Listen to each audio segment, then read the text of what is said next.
अच्छा कोई दोस्त नहीं होता।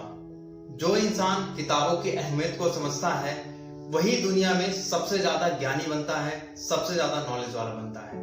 आप चाहें तो स्वामी विवेकानंद जी को या अब्दुल कलाम जी को देख सकते हैं। हाय गाइस, मेरा नाम पीयूष है और मेरे चैनल एजुकेशन विद मोटिवेशन में आप लोगों का फिर से एक बार बहुत बहुत स्वागत है। हर रोज की तरह एक बहुत ही अच्छी मोटिवेशनल कहानी मैं आप लोगों के लिए लेके आया हूँ। ये भी कहानी हर रोज की तरह बहुत ही ज्यादा मोटिवेटेड है, बहुत ही ज्यादा अच्छी कहानी है। इस कहानी में आपको हम बताएंगे कि किताबों की जो अहमियत है वो आपके लाइफ में कितनी है। बहुत सारे लोग कहते हैं कि मैंने तो ये किताब 20 बार पढ़ी है।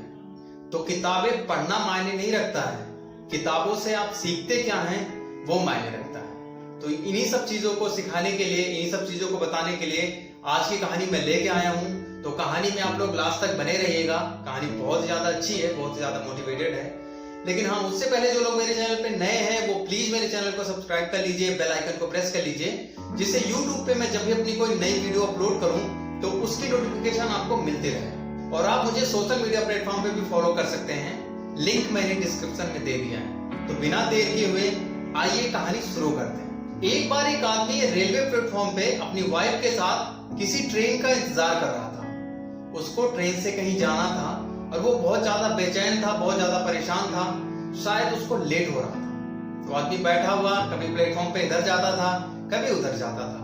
तभी उसकी नजर वहां पे बैठे एक आदमी पे पड़ती है, जो आदमी रामचरितमानस की किताब पढ़ रहा होता है। तो ये आदमी जो अपनी वाइफ के साथ ट्रेन का इंतजार कर रहा होता है, वो बहुत गौर से उस आदमी को देखता है, बहुत देर से उसको नोटिस करता रहता है।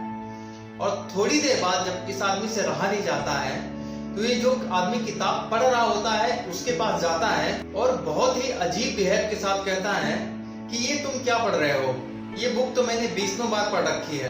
जो आदमी किताब पढ़ रहा होता है वो इसकी बातों का जवाब नहीं देता, वो कुछ नहीं बोलता और किताब पढ़ने में लगा रहता है। लगभग आधे घंटे के बाद ट्रेन आ जाती है। ट्रेन प्लेटफॉर्म पे रुकती है, सभी लोग चढ़ने लगते हैं। थोड़ी देर के बाद ट्रेन वापस चलने लगती है। जैसी ट्रेन 100 से 200 मीटर आगे जाती है, तभी वो आदमी जो अपनी वाइफ के साथ काफी देर से ट्रेन का इंतजार कर रहा होता है वो चिल्लाने लगता है। पब्लिक पूछती है कि अरे क्या हुआ, अभी तो सब कुछ ठीक था, अभी तो आप ट्रेन में चढ़े हैं। तो कहता है कि अरे मेरी वाइफ पीछे ही रह गई, वो प्लेटफॉर्म पे ही रह गई है, मैं उसको चढ़ा नहीं पाया हूं। फिर ट्रेन में चैन पुलिंग की जाती है, ट्रेन को रोका जाता है और उसकी वाइफ को ट्रेन में चढ़ाया जाता है।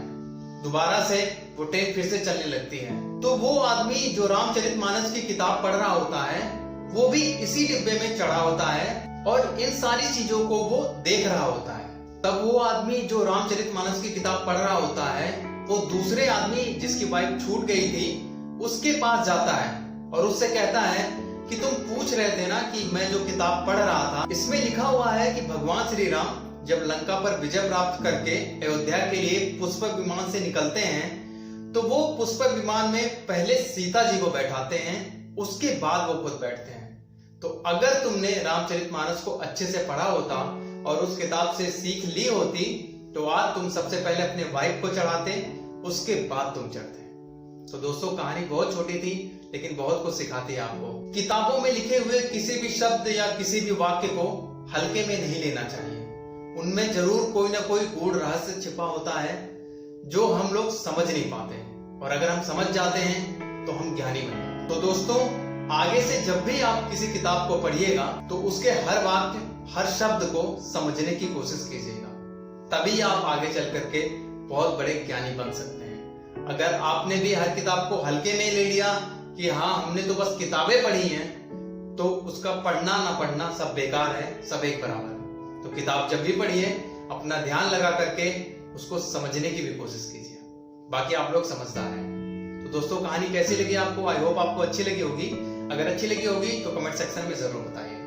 और हाँ, आप मेरी कहानियां सुनते रहिए क्योंकि कहानियां कभी भूलती नहीं और जिंदगी में बहुत कुछ सिखाती है। तो हंसते रहिए, मुस्कुराते रहिए, और आप में भी है अगर ये बात तो सुनते रहिए हर रोज एक नई कहानी पीयूष के साथ। मिलते हैं एक नई कहानी में, तब तक अपना ध्यान